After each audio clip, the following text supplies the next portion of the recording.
president that there was great threat, that Iran is a threat to the United States, to get the United States stop talking about peace and going to war. All it did is show once again that Israel's not our friend. I hope everybody understands that. Israel's not our friend. They're our enemy. They behave like a hostile power, feeding false information in. And the president's one of the most disgraceful, cowardly human beings on the face of the earth. No president would have approved of this.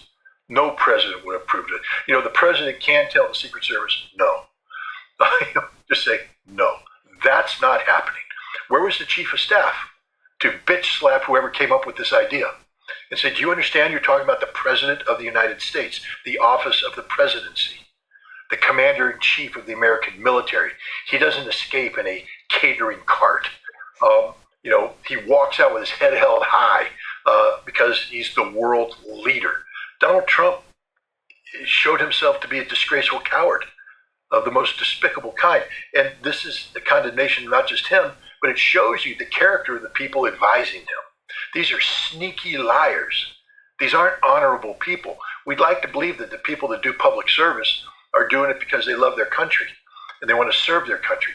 These are people that serve as part of a cult of personality, and they don't care about their country. They don't care about what image this sends to the world. You know, the Lego guys in Iran, they're the most effective propaganda outlet I've seen in modern times. They're having a field day for this, an absolute field day.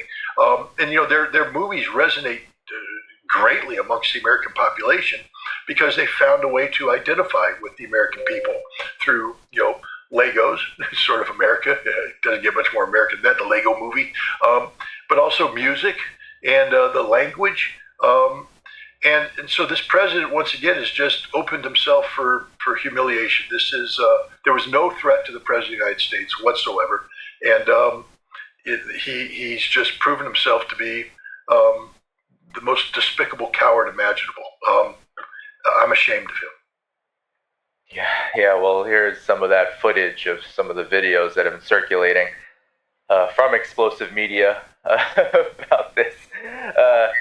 about this incident, which, Scott, even let's say 100% everything Israel was saying was true, the very information that we're being reported on in the Western mainstream media about what Israel said is quite interesting, because they said a cell inside of Turkey armed with man-pads was solely prepared to strike the Air Force One, which the scandal was it doesn't have any of the fixtures needed to protect from any kind of strike or targeting of that plane. But the fact is that Iran, I was reading Ynet recently, and the Israelis were complaining about how there's infiltration all up and down the Israeli Defense Forces from Iran. They found all kinds of willing participants to do this. Why wouldn't Iran think that this could also be a scenario where he would try to escape on a decoy? It's so ridiculous to think that this was to get fed that information and then buy into it and go through this whole song and dance, which only makes you look really stupid, and it's really humiliating, to say the least. Your comments on this before moving on. Well, the other thing we have to understand is the Iranians, what's happening here is a lot of projection. And the United States is guilty of this, and Israel knows this, so they exploit it. We tend to project onto our opponents our behaviors. We're the ones who assassinate world leaders. We're the ones who, use assassination as a tool of diplomacy. We undermine negotiations by assassinating people. And so, having conditioned the American public to the normalcy of assassination as a matter of public policy, the American public is likely to believe when we project our behaviors onto others whom we deem to be of an evil character, like the Iranians. We say that the Iranians are positioning themselves to assassinate the president of the United States while he's in Turkey. But nobody ever had stepped back and said, why would they do that, especially at this time? Iran just won the war. I mean, when the president showed up in Ankara, the war was over. Um, we lost. We ran out of ammunition. We ran out of, we have no ability to project our military power meaningfully into the region. We can't seize the Strait of Hormuz. We can't seize Karg Island. We can't seize Isfahan. We can't do anything. Except the longer this war dragged on, the more Iran was able to damage us with ballistic missiles that we couldn't stop. So Iran, having won the war, was now in a position of trying to negotiate the best conflict termination event possible. Understand that that is the priority of Iran. They're not going to surrender their sovereignty. They're not going to, give in to the United States, but they don't want this war to continue. They're looking to bring this war to an end. That's their strategic goal and objective. So why kill Trump? It makes no sense. Now, people say, of course, Iran's threatened to because the United States helped Israel kill the supreme leader, and Trump assassinated Qasem Soleimani, and the Iranians have pledged revenge. But there's a time and a place. The Iranians are strategic thinkers, and they're not going to assassinate a president at the moment he just lost a war. By killing the president, what you guarantee is America will rally around the martyrdom of an American president and bring the wrath of America down on Iran. The last thing Iran wants is America to strategically shift the totality of its capacity to the destruction of Iran, which we would do if they killed our president. And the Iranians know this. So right off the bat, there has to be an intelligence officer inside the inner circle that says, this doesn't make any sense. This is really, really stupid. And where does the intelligence come from? Let's look at it. Let's parse it out. But that wasn't allowed to happen because Israel was the source of this. And Israel went straight to the president's inner circle who cocked up this stupidity. No real intelligence officer worth their salt would have said this assassination plot makes sense. It doesn't make any sense.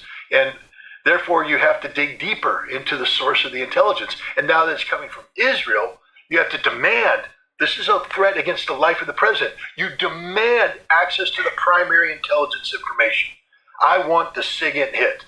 I want to know everything about it, how you collect it, what frequency, where were these people at, what's going on? You got a human source? Give me the damn name. This is my president. And I'll bitch slap you into oblivion if you don't respond, because you're talking about the security of the commander-in-chief of the United States. It's not a game anymore. And that we treated it like a game, a stupid game, a game of hide and seek. It's humiliating. This is stupid. I'm just here to tell you that real intelligence professionals, real security professionals would never have allowed this to happen. And you can bring them in. Bring in the Secret Service. They'll tell you the same thing. Real Secret Service officers. What a horse of crap load of garbage this was. I mean, because you actually made the president less secure. Because you're violating all sorts of protocols. For what? Put him in a cart so he can get on another airplane? What happened to the other threats? I mean, was this, a C-38J suddenly, not vulnerable to Iranian manpads? What the hell was going on? It's just a horrible thing. Humiliating for the United States. It shows we're an amateur country. Literally, we're a banana republic.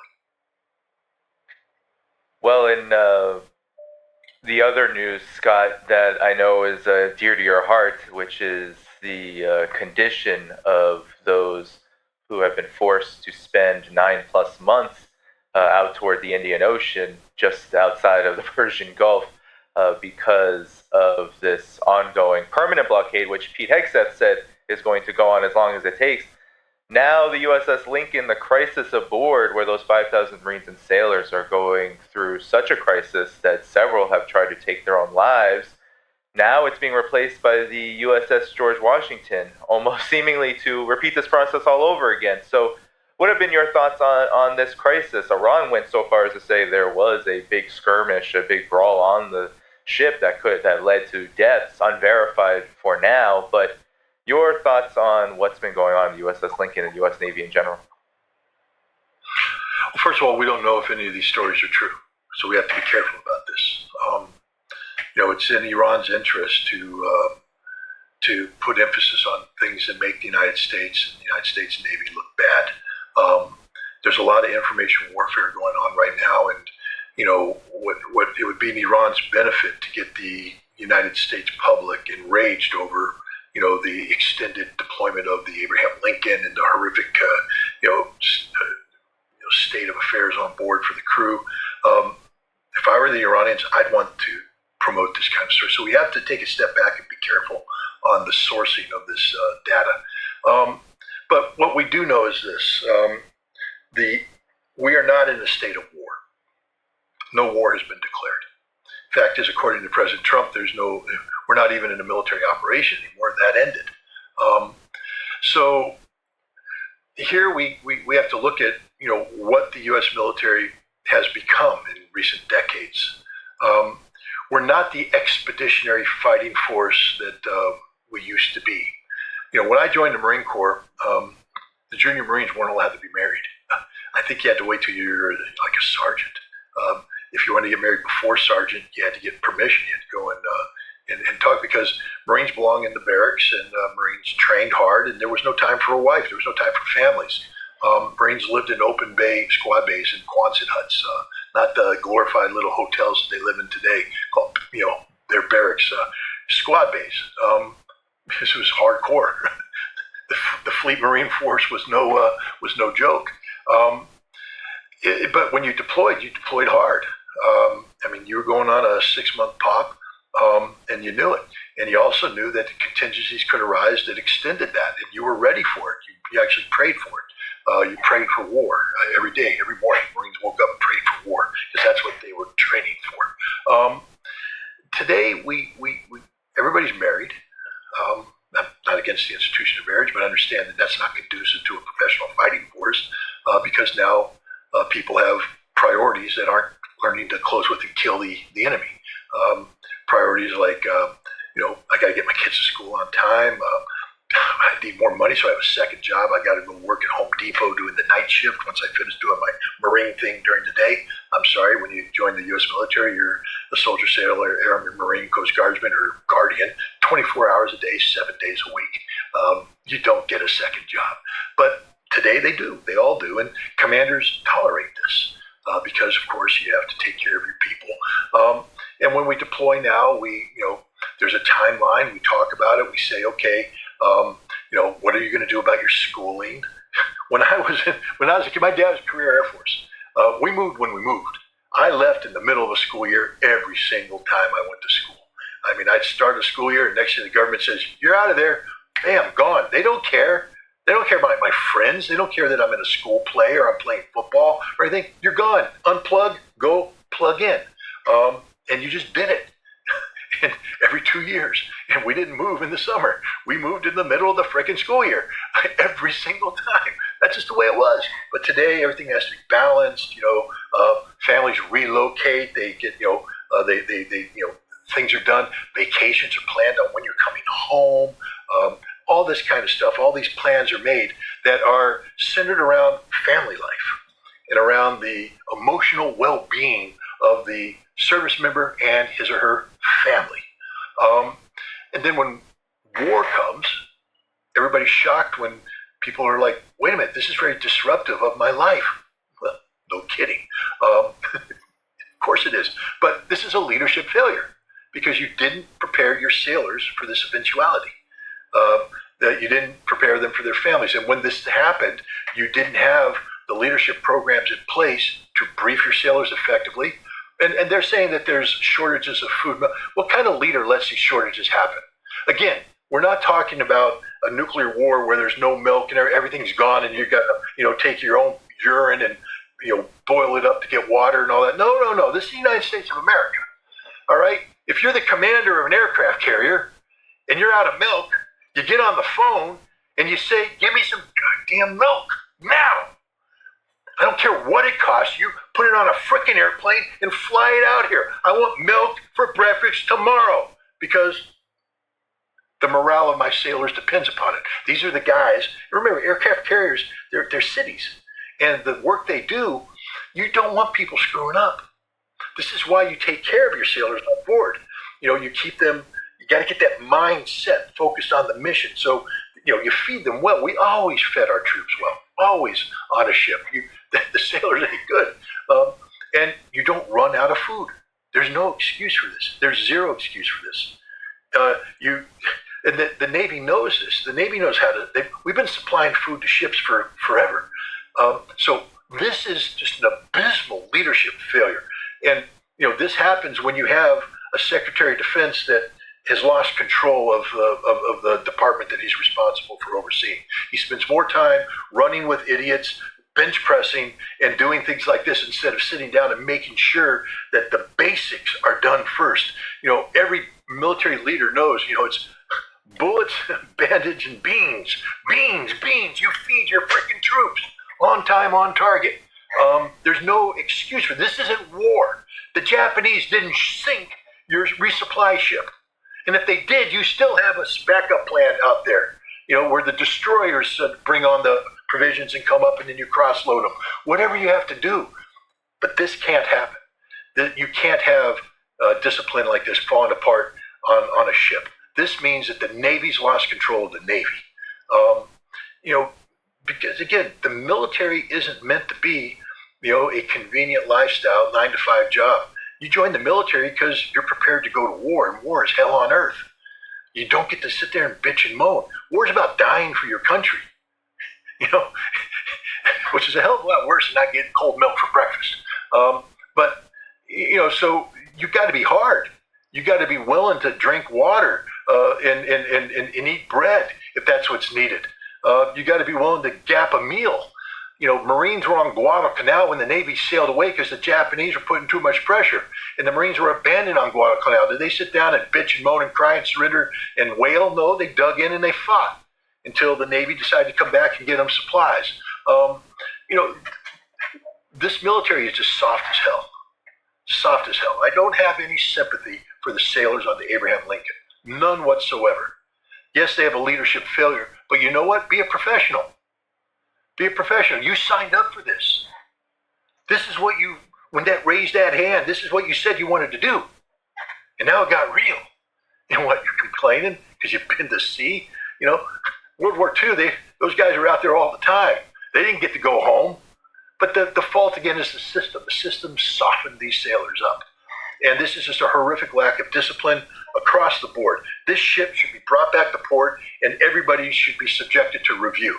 And if there's a leadership failure from the captain or admiral in charge all the way down, they should be relieved of command and relieved from the military.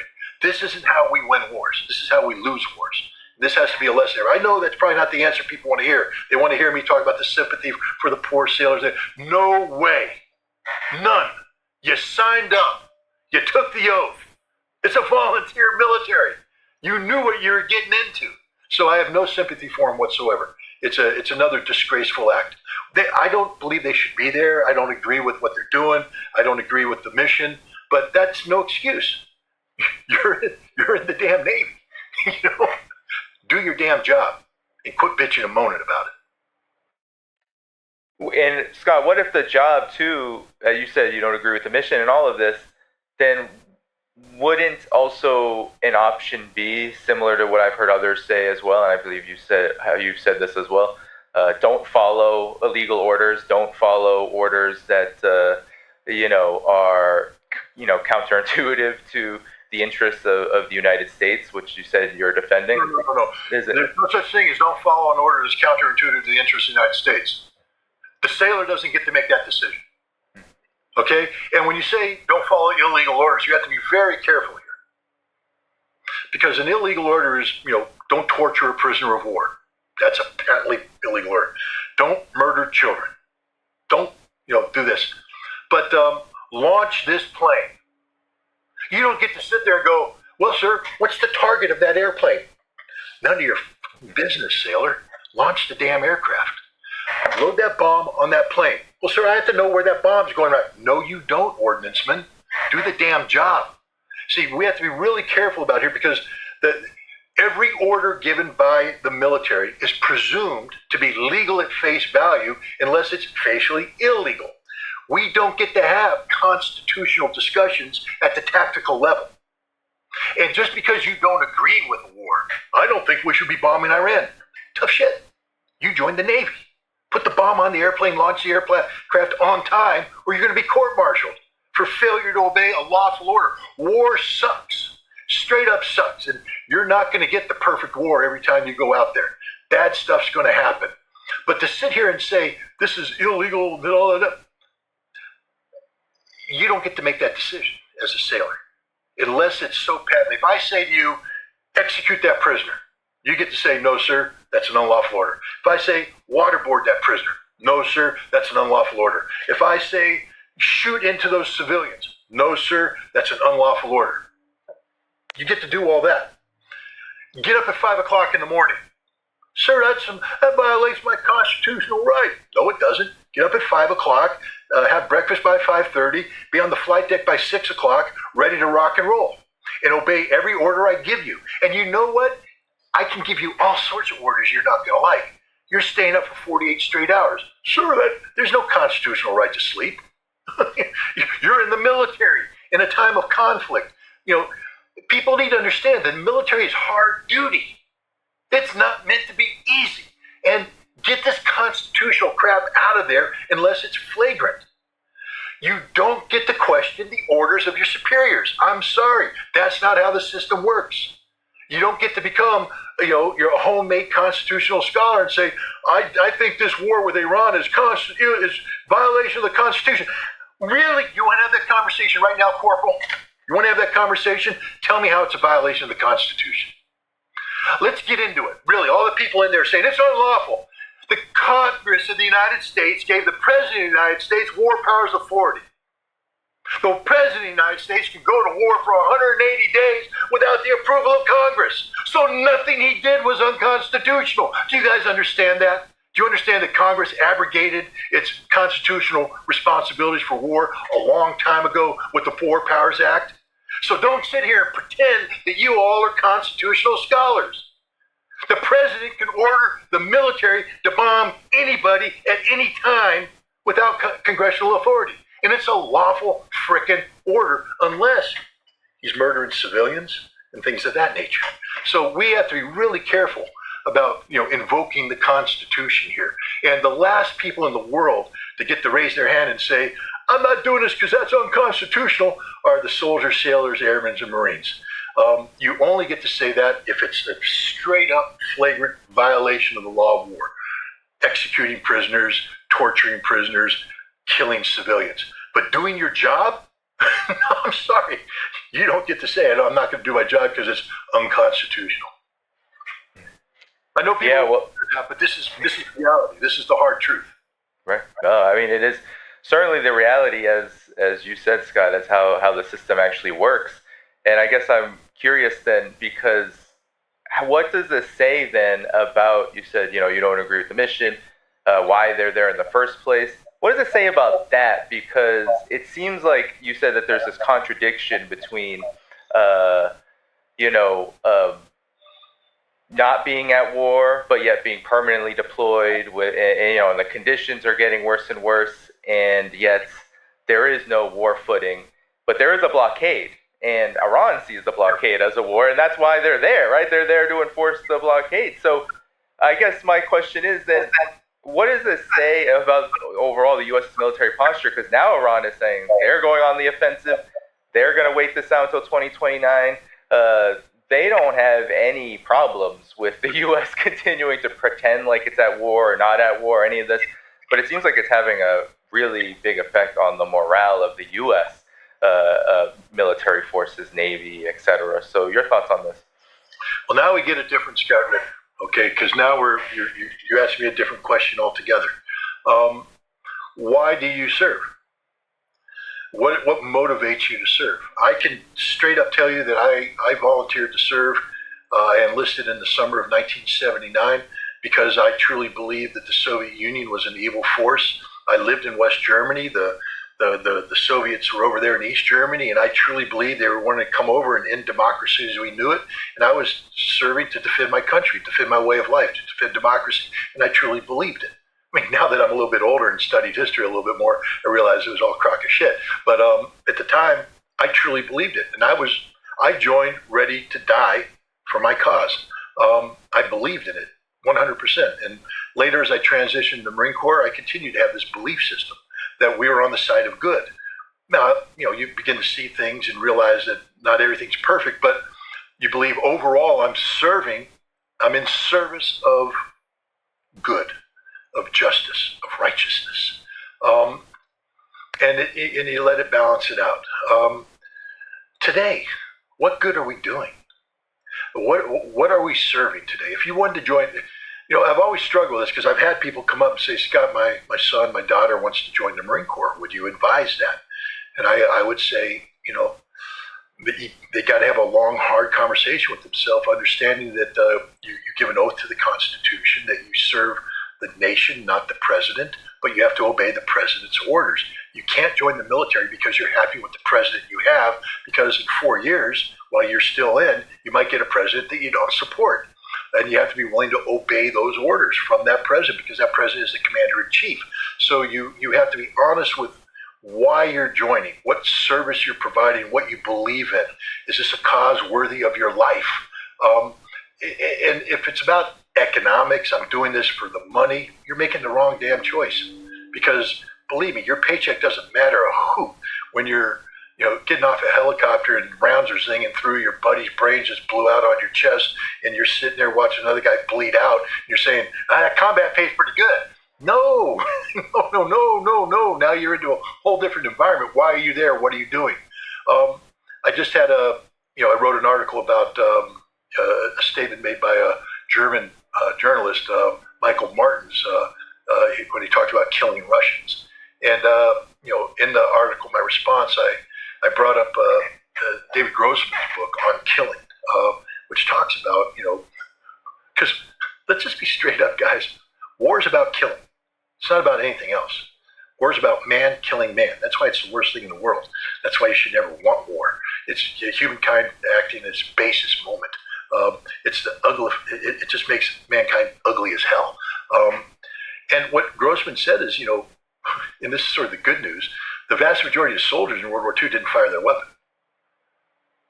And then when they did, many of them didn't aim. Why? Because they didn't want to kill. Killing's hard, and that's good.